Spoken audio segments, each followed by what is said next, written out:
What is up, basketball fans? Welcome to a live NBA outlet. I'm your host, Nick Fay. With me, as always, Kory Waldron. Kory, how are we doing on this wonderful Friday evening?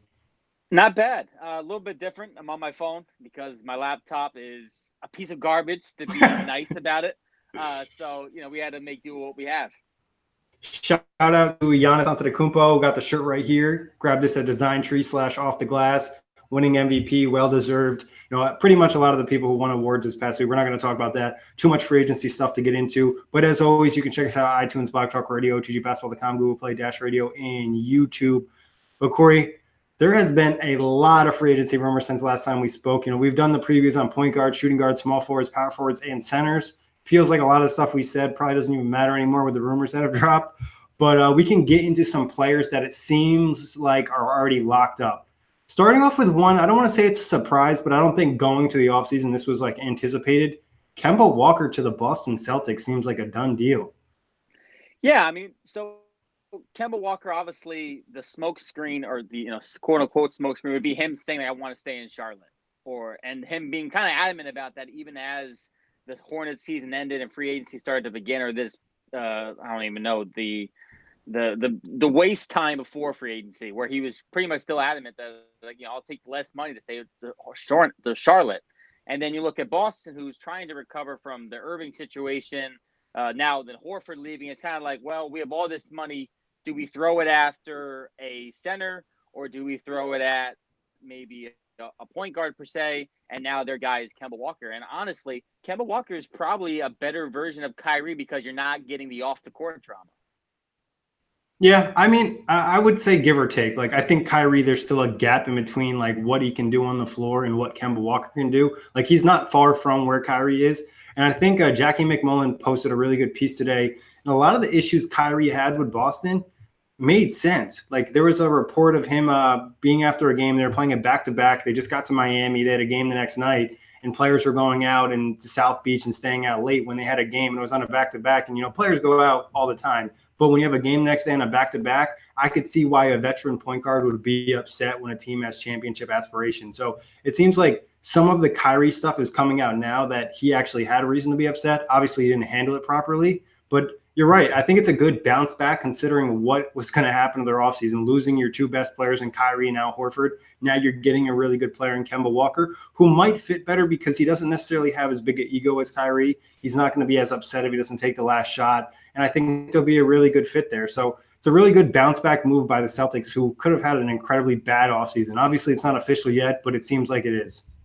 Yeah, it feels like they've kind of gone back to a couple of years ago where they're going to have the other guy mentality, to the fact that there's no team with a bona fide star on it, but you got a bunch of guys who are together, a very nice collaboration of pieces. And also, I know that Hayward and Kemba Walker do have a decent friendship as well, so that could be a bonus as well. And let's be honest, like, we expect Gordon Hayward to be better this upcoming season. Yeah. Last year, bouncing back from the injury, and also it was just a weird role with all the players.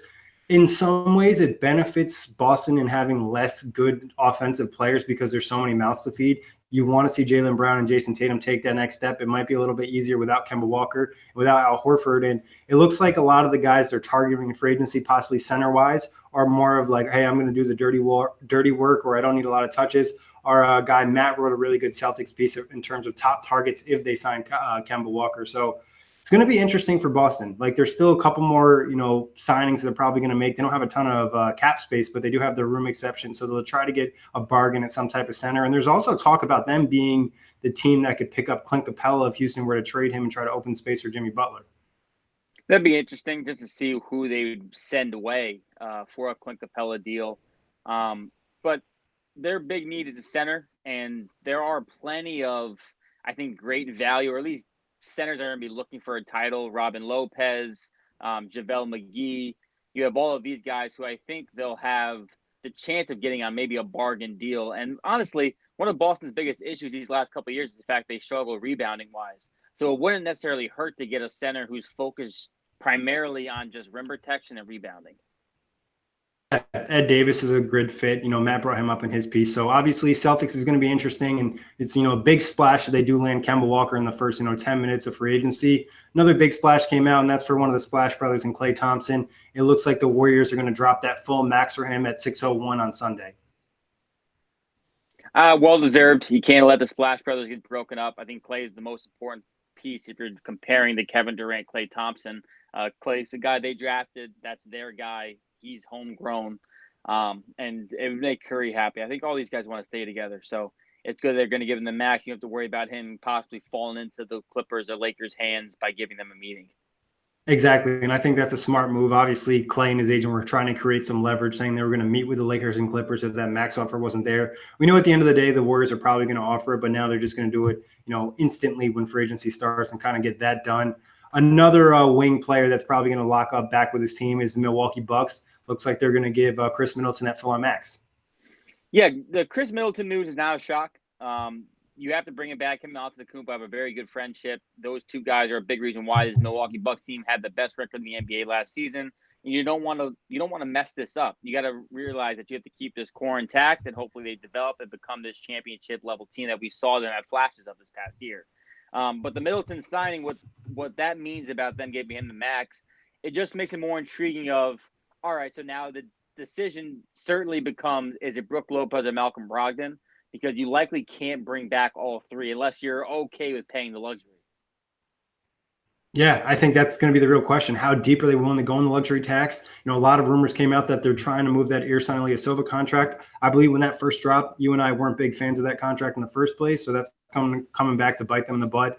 But I kind of want them to go in the luxury tax, but I understand why they wouldn't, obviously being a small market in Milwaukee. But this team is really good, and you could run it back, and you could end up with a championship. I think I would lean towards probably Brook Lopez re-signing him, because you could probably do on a shorter window, a short-term contract, where Malcolm Brogdon, he is a restricted free agent, but there's been talk about teams offering him $20+ million.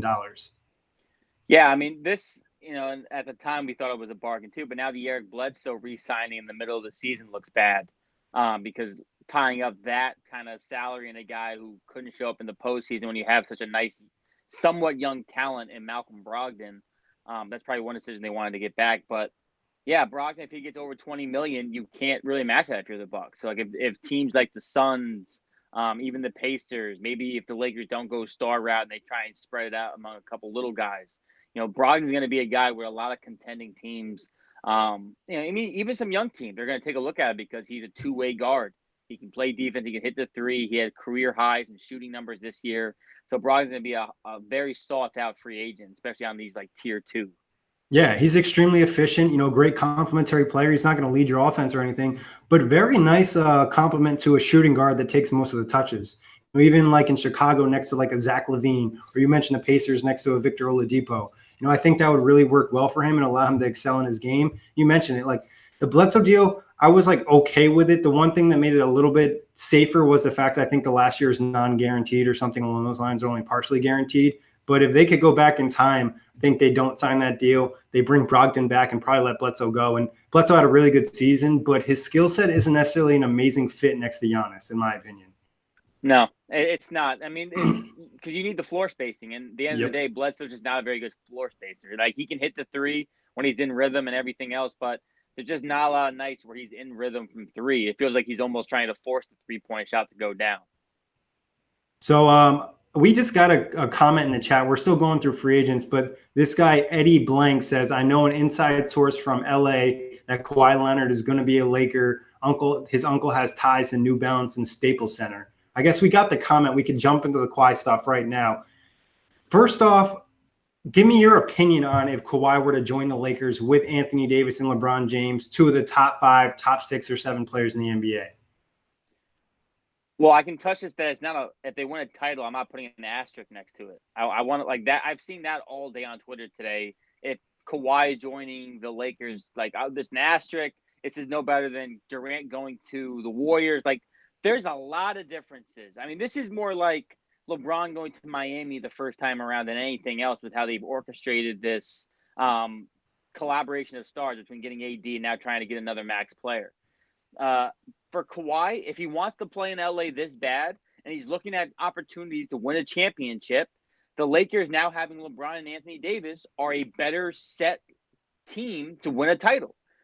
Do I like what the Clippers have? Do I like what they have flexibility-wise, cap-wise? Yeah, they can probably be a more steady franchise for the next decade because the Lakers now have all of their money into stars, and your bench is always going to be a crap heap from this point out until LeBron's off the books and frees up like 38 million, 40 million, whatever the end of that deal will be. So I think to a degree, if Kawhi wants to go to LA, it makes sense to look at the Lakers, at least for the short term, because this is a win now team. Whereas the Clippers, I think, will probably be a 2 to 3 year project. Like, I don't think next year. It depends. If they sign another star with what they have, I think they'd be pretty close. That's fair. I mean, if you bring Jimmy Butler in, let's say, I know that's one rumor about Clippers, then yeah, the title aspirations are a lot better.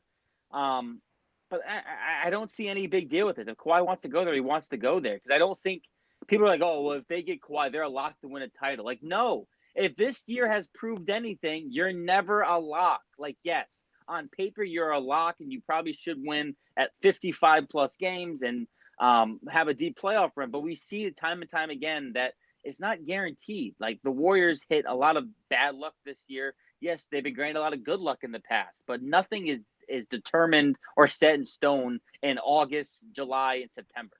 I think they would have the highest probability to win a championship next year. I think this would be the best trio in NBA history. Probably be the most elite talent you've ever seen on one NBA team. Like, we're talking about 3 of the top 5 players in the NBA. Yeah, LeBron might drop off in like 2 years, but Kawhi's ascending or he's staying where he's at. AD could possibly get up there.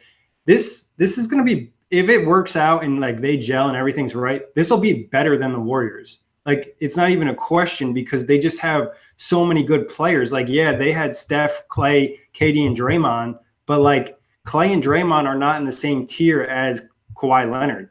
Like, Kawhi Leonard is arguably the best player in the league this year. LeBron James, there's an argument he could be the best player next year. There's an argument for Anthony Davis to be the best player in the NBA next year. Like, I'm not saying like, hey, I'm not criticizing anybody what they want to do. If you're really good, at your job and you want to go work for a really good business that has other guys that are really good at their job, it's going to push you and you're going to put out the best product, do what you want to do. But I do think that, like, from the perspective of the NBA fan, if they do stay healthy, it'll be like the Warriors are back in terms of like, all right, this team's a lock. Like, they can rest LeBron. Right.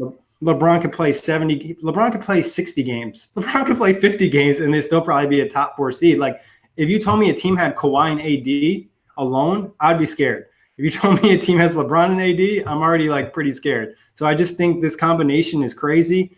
I'd be surprised. I'd be a little surprised for Kawhi Leonard being like, hey, I want to be the third wheel, or like someone's going to get a drop off there. Maybe it's Anthony. Yeah. But to some extent, it's like, will LeBron really drop off? Like, it's just not in his like personality. Maybe he'll be more of a point guard, but he'll still have the ball in his hands a lot. It's just, I don't know. I mean, I think it'll work, like, regardless. Like, you have that much talent, people be like, oh, there's only one ball. Nah, it'll still work, but I just don't like it as a fan because I feel like we're at a position right now where the league's about to be extremely competitive because of the Warriors falling off, and there's so many opportunities for other contenders that if this happens, it's like, Well, I think and to that degree, I think you're right. I mean, not that I think it says that they win, but you're right. Every year, this is going to be a team that we're saying is a lock to be competing, whether they're in the conference finals every year or the NBA finals every year. With these 3, or if it's just even Anthony Davis and LeBron, that team is probably still a lock to be at least final contenders. Yeah. And like you said, you add Kawhi Leonard. This is a reigning finals MVP. You have 2 guys on this roster who have NBA titles, a guy in Anthony Davis who's hungry for a title. Like, yeah, this should be a really good, deadly team. And I think when you're looking at, like, because we always do this, we constantly just when we get super teams is who's going to sacrifice, who gets the little spoon. And LeBron has made mention, and I know, like you said, LeBron still scores a lot, even when he has said this, but he has said that he feels more comfortable being a facilitator, being a point guard, being the guy who kind of just like picks apart a defense. And this would be the first real time in his career, though, I think, where he has the ability to really be that guy. Like, yeah, he had it with Kyrie, and to some extent, Kevin Love to a degree, I guess, but somewhat with Wade and Bosh. But like, Kawhi can get a bucket whenever he wants. Anthony Davis can get a bucket whenever he wants. Like, he's never had these type. Like, LeBron arguably is the third best player realistically of these 3 guys, like you mentioned earlier. Yeah, which is ridiculous to say. LeBron's the best player in a championship team, and 29 other teams in the league, or maybe 25, whatever you want to say. There's only a few guys that you could argue that are even better than him. It would just be weird. And I think, like, from Kawhi's perspective, I'm just unsure of like if he would want to do that. I don't want to say it's a bitch move, but like, if we're going to criticize Kevin Durant, and I get it's different, But at the end of the day, you're still joining two of the top 5 players in the NBA. And you could argue the amount of talent they have combined with those two is just as much as joining Steph, Draymond, and Clay. Like, obviously, there's still other components to Golden State and whatnot. So I think it'd be an interesting thing. I'd be pretty surprised if it happened, but it seems like it's gaining traction. All right, so literally just got this notification from Real GM saying that the Lakers plan on either using the $32 million to get Kawhi Leonard or Kyrie Irving. If it's not for one of those two guys, they will break up that cap between other players. Yeah, I mean, that makes a lot of sense. That makes a lot of sense in terms of like what players are out there and what can kind of fit what they need. And I wouldn't be surprised they might say that, but Jimmy Butler could be a possibility. Obviously, he's gaining a lot of attention with Houston right now. Also, Philadelphia wants to retain him. The Kyrie Irving thing seems even less likely to me because of the fact that Kyrie left LeBron the first time, and now he'd be joining LeBron, and he'd definitely be the third wheel. Like, you could try to say that he'd be the second wheel, but in everybody's eyes, he's the third best player on that team. And I don't think if I'm LeBron and Anthony Davis, Kyrie's not the guy I want. Like, I don't want Kyrie at this point. And like, that's not that I think Kyrie's a bad player, but there's just too much around Kyrie that for me personally, like, especially in that, like, I think it's different with Brooklyn, because with Brooklyn, he's the guy, but with everything that's already been an issue, and he's going into a locker room with two other big faces, no straight lock of him being, the third string, like the second string guy, the first string guy. I still think I would want that kind of Kyrie after the year in Boston. I think Kyrie needs to kind of go to a place like Brooklyn where it's him, and maybe he pairs up with Durant, but even still, he doesn't have to deal with Durant on the court for an entire year. I just think he needs to do some like redefining of his image almost. Yeah, I think that's partially he wants to go to Brooklyn. I think partially why he wants to go to Brooklyn is, like I mentioned earlier, they have a more stable culture. Like, there's different expectations there, and the players are going to be more in check than I think maybe they were in Boston. A lot of the criticisms come out about Brad Stevens. I do think Kyrie learned a lot last season. Like, I wouldn't also be surprised if he went back in the sense that, hey, I understand how hard it is to win a championship. Being with LeBron puts me in the best position to win a championship if championships is the route I want to go. Obviously, kind of leading up to our next point, it seems like Kyrie is a lock to go to Brooklyn. We've heard it from numerous sources. Even Donovan Mitchell was on a podcast or some type of NBA show saying he's the most sure about him going to Brooklyn than any other free agent landing somewhere else. I mean, Kyrie got an apartment in Brooklyn. I know we try not to let real estate dictate where players are going, because these guys are always spending their money to buy new places to go. But I don't think it's a coincidence that Kyrie got a place in the city. I don't think it's a coincidence that it came out how much he hated just commuting around Boston, of how much he just thought it was miserable trying to get around that city. He's also he's from New York. He's from New Jersey. He grew up being a New Jersey Net fan, big Jason Kidd fan. Okay, so and I think that plays another factor. And like we said, I mean, I do agree that I think Kyrie to Brooklyn's a lot, because it's also like Brooklyn doesn't really have a big history. Like, the franchise leading scorer is Brook Lopez, which isn't a bad thing. Brook Lopez has been a really good player, but like, this is a relatively open franchise to build your name around and legacy around. 100% agree. And that's been a selling point that I've had for the Nets leading into this offseason. Like, if you're a great player, you go there, and hey, Kyrie has 4 really good years, maybe leads them to a deep playoff run or teams up with somebody else, they get in the finals or something. Hey, you think of, the Nets, you think of like, hey, Dr. J way back in the day, then you think of Jason Kidd, then you think of Kyrie Irving. Yeah. So I like it. And we do have some comments on in the chat. We got a lot going on. Adar says the D'Lo player option has been picked up. There's no player option for D'Angelo Russell. They sent out a qualifying offer for D'Angelo Russell to maintain his restricted free agency, and there'd be no point in the Nets in not doing that. What it does is it gives him a full-on safety net. They do not have to renounce him until they need that cap space. So it puts them in a position of power, and they have until July 13th to rescind that qualifying offer or work something out with D'Lo. So that really doesn't mean anything. That the NBA media has been posting a lot of things like, hey, Kawhi declines player option. Kevin Durant, no shit. Like, we knew this was going to happen. Everybody who follows the NBA all year knows this is going to happen. And our boy Jack, who's not here, sadly, he said, give me a percentage on Kyrie to the Nets, homie. I would probably say at this point 85. I wouldn't. Yeah. I would even feel comfortable saying 90 at this point, but I think 85 feels safe, because there's 5% of you just don't know with Kyrie. Yeah, exactly. You don't know Kyrie, and then maybe the Nets get cold feet. And they're like, we're kind of scared because some of the stuff has dropped out about him in terms of off the court stuff. But it does seem like all reports are pointing to them almost being a done deal and them trying to flip Kyrie instantly on Sunday into being in part of their meetings to recruit other guys. So I'd go at 85%. I'd be okay even going with 90%.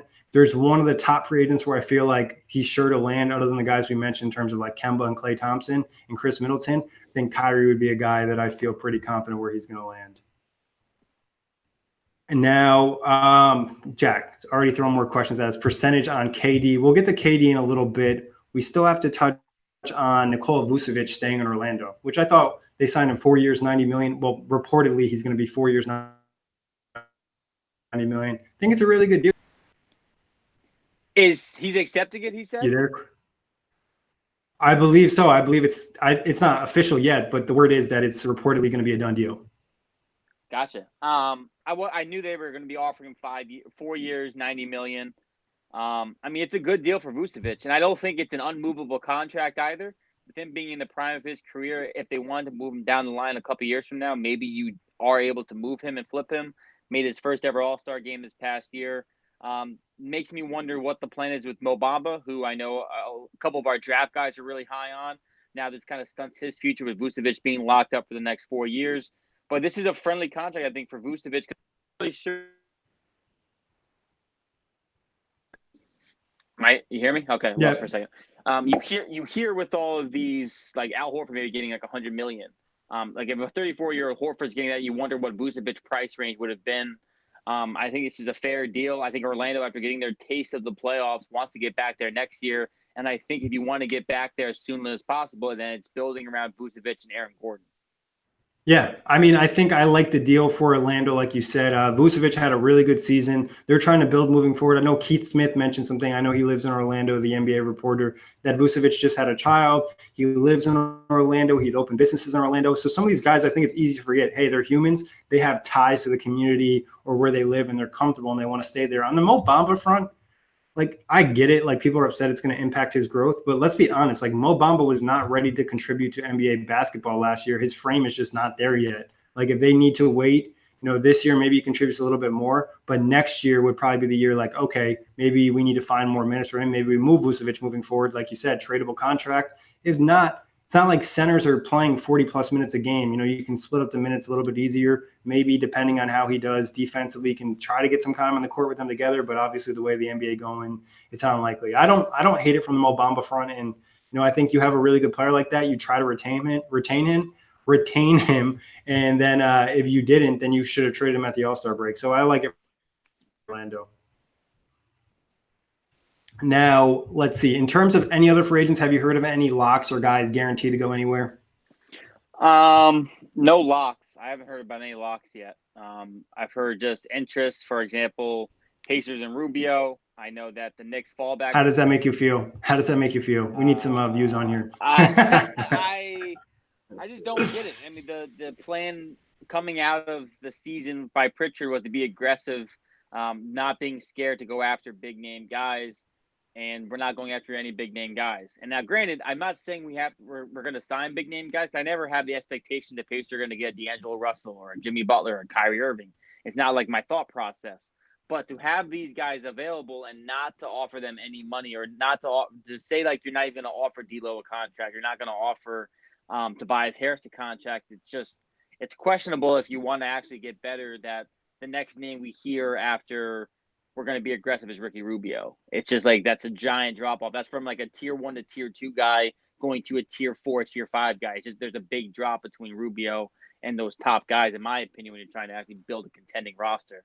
So that's frustrating. Maybe it's smokescreen and they're trying to go after Brogdon, or I think that's the only free agent I would want them to go after from the point guard position. Yeah, I mean, I'd rather if I was smokescreen. I'd rather throw a max of D'Angelo Russell. I know it could be a slight overpay, but it would just make more sense if you're willing to overpay Rubio, who isn't going to get better. If anything, he's going to get worse. A problem for the Pacers last year was probably they didn't shoot enough threes. You want to get more three-point shooting. Yeah. D'Angelo's a very good three-point shooter. Malcolm Brogdon, very good three-point shooter. If not, like you said, there's other players that, hey, we're a small market in Indiana, but maybe we overpay each guy $1 million or $2 million. We give him extra year in the contract. Makes more sense. Ricky Rubio, to me, I hate it. Like, if I was you, I'd be upset just because, like, what is that doing for us? It's not making us that much, not taking us to another level, especially because, there's a chance you're going to have to play Sabonis on the floor a little bit with Miles Turner and stuff like that. So it's like your spacing is already possibly getting worse. And I get this too. Like if you're confident in Aaron Holiday, which is what the reports have been that they're high in Aaron Holiday, like I'm cool with that. But then bring back Collison so you're not losing 3-point shooting. Because if you bring back Collison, you have Holiday. Let's say he gets a little bit better. That's another 3-point shooter. You have Oladipo back. He's a decent 3-point shooter. You have Bogdanovich. He can shoot. TJ Warren, maybe it's an outlier, but as of right now, he can shoot. Miles Turner can shoot. Goga can shoot. You're hoping Sabonis can shoot because you want to start him. Like then you have a lot of guys on the floor who can shoot the 3-point shot. Doug McDermott as well off the bench. So then you feel better.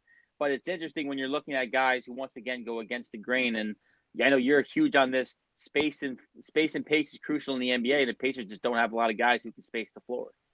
Especially because the Pacers are an elite defensive team, like very good. They have, arguably a defensive player of the year candidate in Miles Turner. Second in the league last year.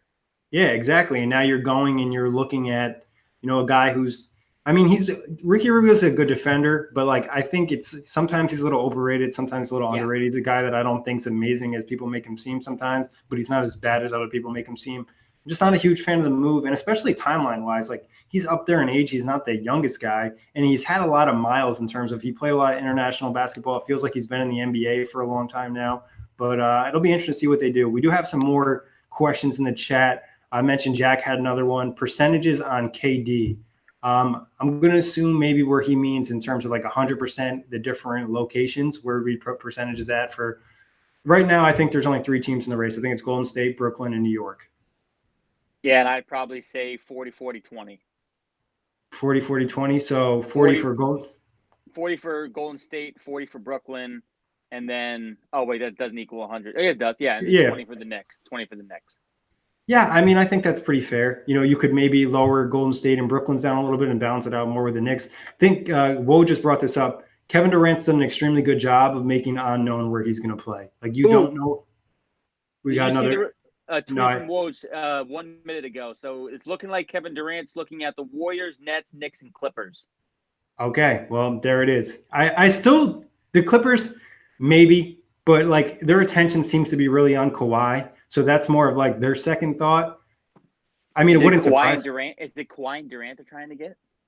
Could be. That was talked about, but, hey, you never know. You never know. It's tough to say. Kevin Durant could look at it like, hey, when I come back, I'm not going to be the same player. Maybe having a player like Kawhi to lean on will make my life a lot easier. Or it's, hey, maybe, he gets Kyrie to go with him to the Clippers. Like, there's a possibility. I think there's a lot of different things out there that we don't know. So let's go back and let's rearrange that. So we'll include the Clippers as well. What are your percentages? I'd probably split up that 20% and give the Knicks 10, the Clippers 10. Yeah. That's it. Yeah, I think I'm a little bit higher on the Knicks just because there seems to be some real intrigue for Kevin Durant and the Knicks. Obviously, his agent/business manager is a big Knicks fan. I think he tweeted out something like he wants to own the Knicks one day. But hey, then in a recent report came out by Ian Begley that free agents around the league are looking at the Nets very highly because of what their performance team has done and their medical team has done. So that's Kevin Durant. That's kind of, a glaring need for you coming off a torn Achilles injury. So. And I want to say, I think the one intrigue that the Knicks have too, for a guy like Kevin Durant, is there's also the fact of, well, maybe they don't get anybody. And then I go, and we don't get anybody. And I'm cool with that because then I get to see what RJ Barrett looks like, whoever else they have. And then the only max money they have locked up for this season is me. And then maybe they still have a max spot left next offseason. And we tried this again with maybe, let's say Kawhi does a 1-and-1 deal, or some weird scenario happens, or Anthony Davis is a free agent. Maybe he decides he wants to leave and I can try and lure him to New York. So it could be something like that too that Durant thinks he has a chance with. Yeah, I like that idea less if I'm Durant because the free agent class next year is pretty rough. It is rough. And I would say with AD waiving his trade kicker for the Lakers that he's almost guaranteed a supermax with them next year. So that would just be my opinion on that. And he's looking to rack up the extra money next year. It's not out of the realm of possibility. Also, I think you could look at it from this perspective is, hey, the Knicks are going to be bad another year. We're going to get another high pick. We'll trade that for an all-star or superstar somewhere else in the league. Or, I run this team in. They sign some other good free agents, no great free agents. This is my time to pull LeBron and lead a team to a championship by myself. But yeah, if there's other teams stacking up, I think you have to be realistic coming off a torn Achilles injury.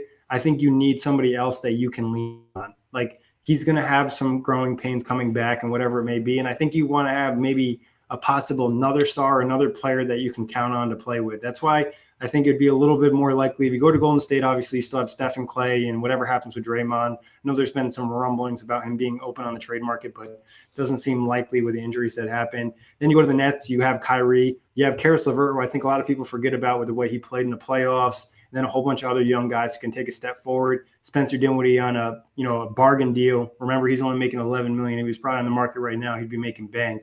So there's a lot of different avenues. And I'd probably go with something similar to you, maybe a couple percentages different here and there. But there was a recent report that Golden State is building some confidence in re-signing him. I mean, the fact of the matter is the Warriors can say, like, well, look what have you done for you recently, minus the Achilles injury. Look what we've done for you aside from possibly jeopardizing the rest of your career. But you won time. Here and there. The weird thing about that is, like, there's reports out that say, hey, Kevin Durant is really pissed at the Warriors. Like, if he's really pissed, then they wouldn't have any type of confidence they resign him. So I feel like it's somewhat false. I think it was a combination. I think Steve Kerr came out and said that it was their medical doctor and then an outside opinion as well saying it would be okay. And, like, I get it. We didn't really talk about the Kevin Durant injury to the highest extent because we were still focusing on the finals. And I'll say this, like, yeah, there's a chance that it was related to his other injury, but there's also a chance that his Achilles just tore. Like, it's not unheard of for NBA players to tear their Achilles. Like, we've seen it happen. We just talked about DeMarcus Cousins happening a couple years ago. And the same thing with Kobe. You know what I mean? Like, and KD's had a lot of mileage. He had the deep playoff runs. So it's not like, he's been sitting out a long time. Yeah. I mean, the conspiracy theories for the Kawhi Achilles there's a case to be made. Like, I don't like conspiracy theories a lot of the times. I feel like people are just looking. But, like, you can definitely find whatever you want to support what your claim is of the Kevin Durant injury. And yeah, I think you're right though. If there was some like real bad feelings on Kevin Durant's side, he's not talking to the Warriors. Yeah, like you just mentioned the tweet by Woj. Like, there's 4 teams listed. Like, if he hated the Warriors, he would not be willing to re-sign them unless they're just not listing the fact that, hey, I'm going to re-sign with the Warriors. You're going to rehab with me, and then you're going to trade my ass because that's what I want. To play devil's advocate, though, I mean, like, not that it's the same. Like, LeBron went back to Cleveland despite having an owner who, like, trapped on. Like, I think obviously the different scenarios because one's like your body got hurt and broken down. One's I just called you a bunch of names. And Cleveland is his hometown. Like, he loves Cleveland, like, to the highest extent. You know what I mean? Like, LeBron and Cleveland go together, and he felt okay leaving after he won the chip because he wanted to do that for the city. Yeah. Where I don't know if Kevin Durant doesn't really have ties to, like, Golden State community. I mean, I'm sure he's done a lot of great things there, and I'm sure he probably has some investments, but I don't think it's on that same level. Final prediction on where Kevin Durant lands. We're going to talk again on Sunday. I should have said this earlier. 6 p.m. Myself, Kory, and Jack will be going live soon as free agency starts. Hopefully we get some really cool news to, like, pop off, like, at 6:01, 6:02, and blah, blah, blah. And we can talk about moves. If not, we got a lineup for you guys ready. But prediction as of today, where does Kevin Durant land?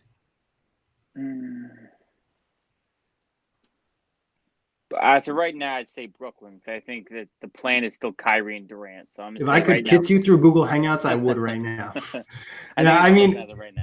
I feel pretty good. Like, I'm not the type that's going to get excited until I see it happen. I've told Jack that I'll shed a tear of joy if it does happen. If they sign KD and Kyrie, that's 2 top 15 players.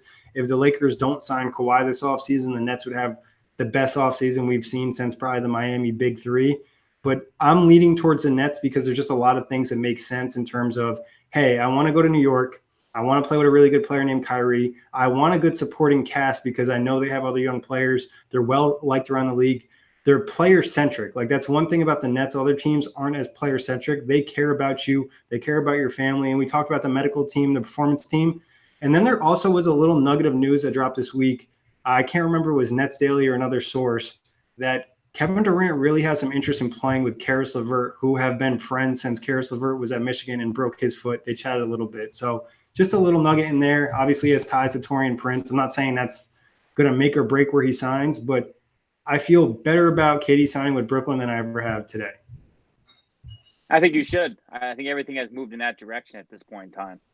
And Kendrick Perkins, a guy that I'm not necessarily a huge fan of listening to NBA-wise, has mentioned that he thinks the Nets are the front runner. Obviously, Woj just said that nobody's a front runner, but We'll see what happens on the KD front. I think there's also a really good chance that he resigns with Golden State. Like, I'm not saying it's a lock to the Nets or anything like that, but there's a really good chance. Yeah, I think the Warriors' cases, there's that what happens if we don't get hurt mentality, which we mentioned before on this pod. I mentioned that before. I just think there's that, damn, what happens if we don't get hurt? Like, damn, let's prove everybody that we're not done. Like, let's come back from these injuries and then put the world on notice. Like, I just think there's that like little fuel to the fire where, like, I don't even care what they think about us at this point in time because of what we went through this past offseason. Those injuries changed the narrative a bit. When you look back, say they're out this season, they're not going to win a championship last year, they're not going to win a championship this upcoming season, but hey, KD comes back, Clay's 100%. Oh shit, they just won back-to-back championships. Like, this team is really, really good when they're healthy. Like, the only reason that they didn't win chips was because they weren't healthy. Yeah. So I'm intrigued. Obviously, we still got some time until Sunday. It feels like this week has taken forever. But in terms of other free agent talk, did anything else you want to get into? I think the Jimmy Butler stuff's interesting because we saw the Chris Paul trade to Houston a couple of years ago and how Daryl Morey kind of made that happen overnight. It had some weird moves. You're like, what the hell is he doing? The next thing we know, it was Chris Paul going to Houston.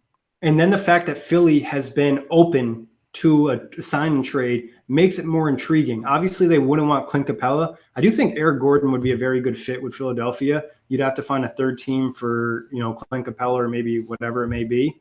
But I'd be intrigued. I'm not sure what that means. I'm not sure how that all gels together. But Jimmy Butler does give them some major toughness.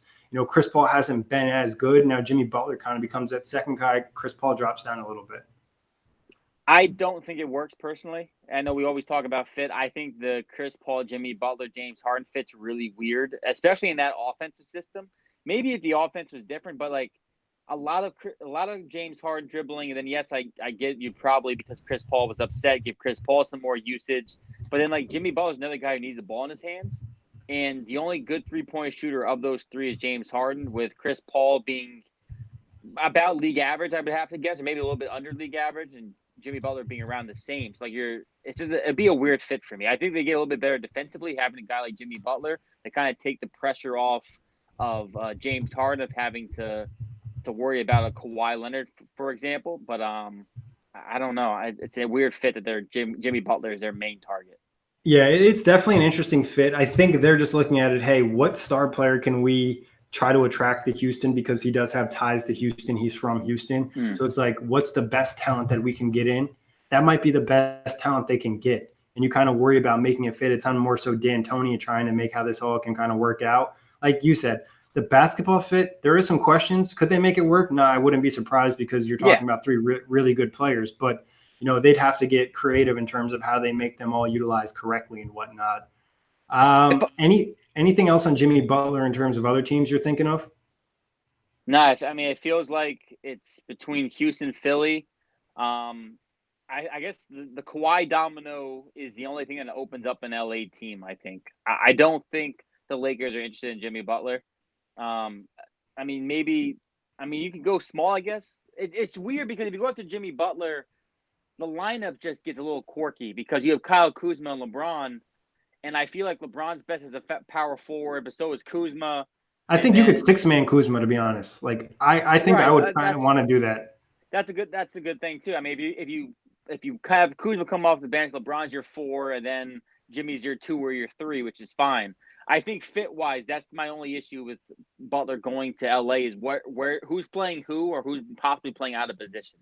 Yeah, I think they could. I'm more okay with the fit because I think AD and LeBron are so versatile that you can kind of fit them. Even Jimmy Butler, to an extent, he can really play the 2 or 3. And like you can play him at the 1 a little bit. Like I was impressed with his playmaking in the postseason last year, running pick and roll. They talked about this on a couple podcasts. I think it was a Zach Lowe pod, where they pretty much said, "Hey, Ben Simmons, you're not running the show right now. We're going to give it to Jimmy Butler because he's done a better job and he can actually shoot." So I think there's a lot of opportunities. We're getting some questions in the chat. They want to know what we think about Tobias Harris. A guy who hasn't gotten any noise yet, because I think a lot of teams are looking at him as, if we strike out, this is a guy we're going to go full blowdown. And I think probably a slight overpay too. Yeah, definitely a slight overpay. I think he's like right on the cusp of being a tier 1 free agent this year and probably being a tier 2. And when you're right on the cusp like that, that's when you generally see the overpays. Philly, I don't think wants to lose him. If they lose Jimmy Butler, they're definitely not losing Tobias Harris. I think if they keep Jimmy Butler, that's when you see maybe they go, well, we should probably maybe look at trying to divvy up this money differently to maybe get some more perimeter shooting or something less than having those big role guys. But Tobias Harris is interesting. Where else does he go? I can see him going back to the Clippers. Hello, Annie. I can see him going back to the Clippers. I could see the Pacers maybe doing a smoke screen and then they pursue him. If he went back to the Clippers, that shit would be so crazy. They would have just fleeced the shit out of the Sixers, and they get the same player back. Like, I would be like, oh my God. That's just like rule. There's no rule for that. Yeah. I wouldn't be against that. I'm actually like building steam towards Tobias Harris going back to the Clippers, and bring Boban back too. Like, screw it, just bring everybody back. That would be funny. I mean, it's not out of the realm of possibility. Like you mentioned, he's kind of a second-tier guy for a lot of these. Jimmy Butler, to an extent, too, is I think a second-tier guy. Like, hey, like if the Nets get Kyrie and they want to team up for a star, they're not going to get Kawhi or KD. Oh, let's grab Jimmy Butler. We still be a really good team, possible contender. Same thing with the Clippers. If they get Kawhi or KD, they want another guy to put there. So I think same thing with Butler, kind of similar thing with Tobias. And like you said, the Sixers are in a weird position. You know, I've heard a lot about the Sixers, and they're in an intriguing spot. They can either have a lot of cap space, or they can just run back an extremely good starting lineup that they had last year and then pray that some of the guys they drafted in, J.R. Smith, who they drafted last year, comes back and is healthy, and maybe their bench is a little bit better. So I'm intrigued by the Sixers, and I'm intrigued by both guys in Jimmy Butler and Tobias Harris. And there's just so many opportunities for them to land, and both guys want to get paid. Yeah. So I'm intrigued on those guys. Let's see what else we got in this chat. We got some more questions. Al Horford. Yeah, Al Horford's interesting. I heard the Pelicans might have some interest. Obviously, the Mavericks rumor came out. That was kind of already debunked. The Mavericks didn't actually offer that contract. But again, there's so much smoke screen this time of year. It's hard to really know what's real and what's fake unless you get a lot of the same source stuff, which is like the Kemba to Boston, for example. And I've got notification that Kevin Durant could wait till next week to announce his decision. I'm not gonna lie, I'd be really pissed if he does. Yeah, that's a long time to wait. And what that'll do is that'll hold up a lot of free agency. That'll hold up all the teams we just mentioned. You know, Golden State's not going to really be active if they don't get if they don't re-sign KD. But Brooklyn, New York, Los Angeles, unless the Clippers land Kawhi at the 6 o'clock or something like that, which I think he's going to take a couple meetings. I would really prefer if Kevin Durant just makes his damn decision and drops that at 6:01 Players Tribune. Do you know what that does though? If he halts up his decision, you could also see the guys like Jimmy Butler and Tobias Harris maybe get more offer sheets early on, because then it forces the hands of the teams. I mean, not that Philly's waiting for Durant, but it could push some of these teams that are trying to wait to see where Kawhi and Durant fall to make more aggressive moves at guys that they're kind of waiting on. So. Yeah, and even on the flip side, the teams that are going after Durant are going to be waiting and holding on to that money, where teams that don't think, hey, we're not going to get Kevin Durant. We don't think we're going to get Kevin Durant. We still have a lot of cap space. Shit, we're going to send big money at this guy. He doesn't really want to wait 7 days because he doesn't know if someone else is going to offer him this contract. Hey, that's good for us. Boom. Yeah. We just landed a big-time star, and we didn't even think we were going to. Yeah. So back to Al Horford, I think Dallas makes sense. I think the Pelicans make sense, especially if you want to try and bring in a vet. Chatter about Philadelphia. Philly would be interesting because I guess that means you're not bringing back Tobias. Correct. And then you'd have either Al Horford coming off the bench as like a really super Jais six-man playing a little bit of everything, or start the four, maybe come off the bench. I think you got to start him because you're paying him $20 million at least. Because I think he's getting $20 million regardless. So I think you're starting him. What it does also do for you, two things. One, he's been the only guy that's really slowed down Joel Embiid in the playoffs. So now you kind of get a pass on that. And then you also have great Joel Embiid insurance. Embiid's going to miss games. Like, he's just a guy that gets hurt, and I'm not calling him injury prone, but he does get hurt. Now you start Al Horford. Things are not as bad. And Horford just gives you some of the elements in an offense that you need that Philadelphia's offense just hasn't had the last few seasons. They just don't run as smoothly. You put a guy like Horford, who's extremely smart, can get things going. But it is scary because then you're paying him a lot of money later on. And Ben Simmons is a restricted free agent next year, and he's going to want max money.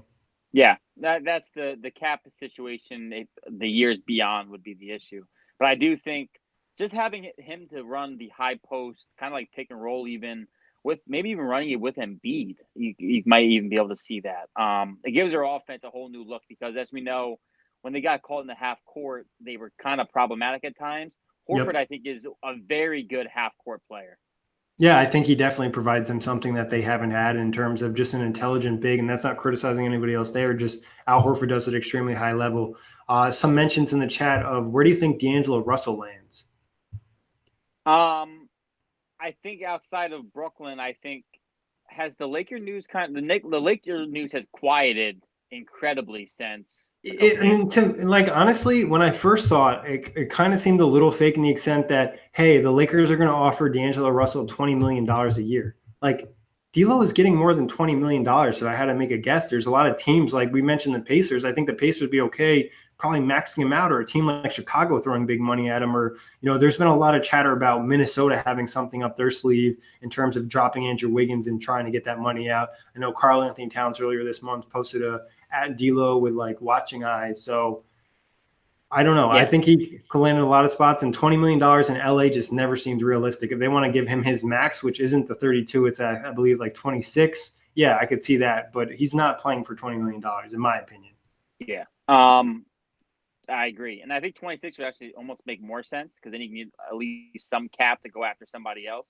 And he's good. Like I don't Yeah. like a lot of people are like, oh, getting the perspective that, hey, you want the Nets to sign Kyrie Irving, D'Angelo Russell's not good. No, Kyrie's just better. Kyrie's just top 3 point guard. D'Angelo's top 10, a chance to get higher. I think his peak would be where Kyrie Irving's at right now, and there's no guarantee he gets there. But then you have D'Lo and Anthony Davis as LeBron kind of gets older. I think that's not a bad fit at all. Like I like the fit with LA. It's just a whole weird whatever happened in the past thing. And not that I think this is the case, but this could also last season could almost be the best version of D'Lo to a degree.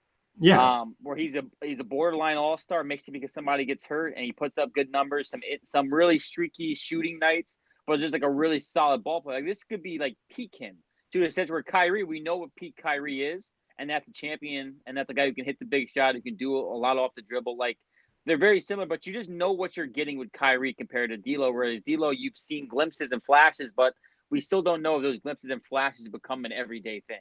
Yeah, and there's some concerns with D'Angelo Russell. Can he be efficient? He can't score inside. We know Kyrie's one of the best under the rim, scorers in the entire NBA in terms of layup package. So, like you said, what D'Angelo did last year is enough for him to probably be a third option on a contending team. And that's what he would be with the Lakers, at least at this point right now.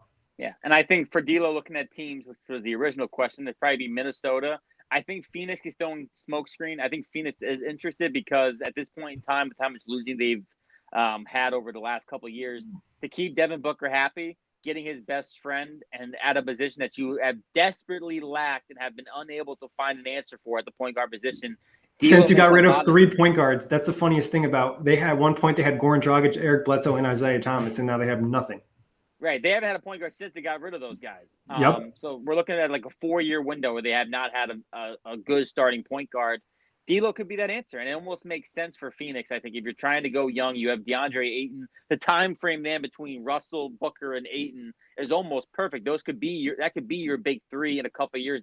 And Mikal Bridges, Bridges played some good basketball for them last year too. I like his game. I think he's a great complementary player. And D'Lo and Devin Booker is exciting. Like that's exciting basketball. Like that backcourt could easily average 50 to 60 points. Like that's how good of scores they are. Splash they could Brothers play 2.0.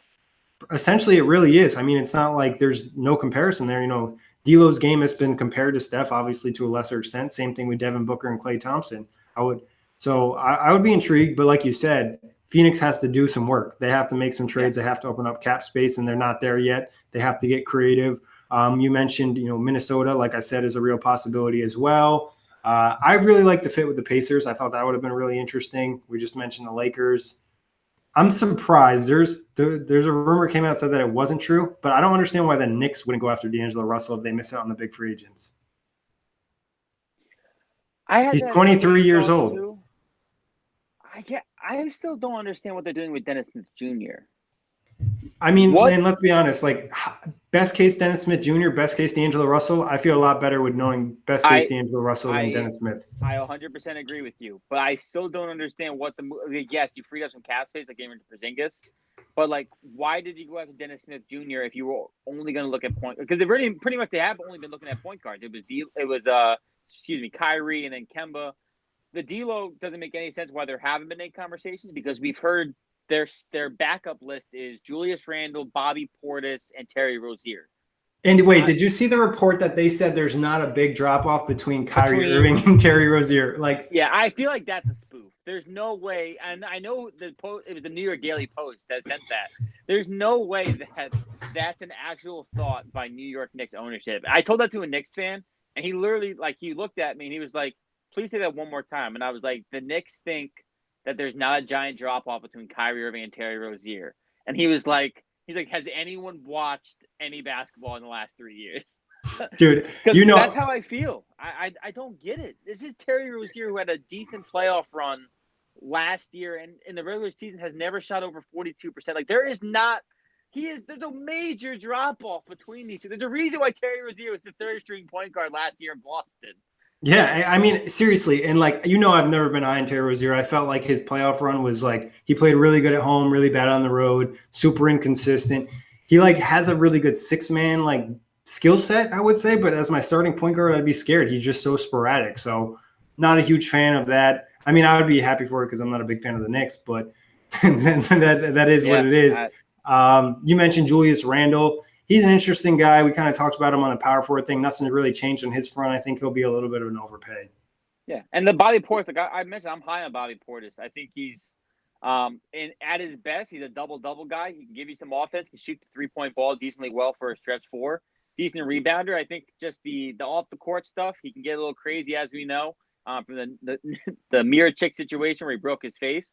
But I think these guys are all young, so I'm okay if the Knicks' route of missing on the top guys is going to younger guys. But you make a great point of why D'Lo's name isn't mixed in with these 3. Yeah, I guess maybe they're going for the cheaper route and they're trying to use some of that cap space to possibly take on another bad contract, get another first-round pick. So, I mean, that's on the realm of possibilities. Kory, anybody else you want to touch on? Like I said, we're going to be going live 6 p.m. on Sunday, so there'll be plenty of chatter then. I think we touched on a lot. I'm starting to heat up in this room right now, so I need to get some AC. But as always, pleasure, Kory, talking free agency with you. We'll be iTunes, Blog Talk Radio, OTGBasketball.com, Google Play, Dash Radio, and YouTube. Till next time. Peace out, knuckleheads.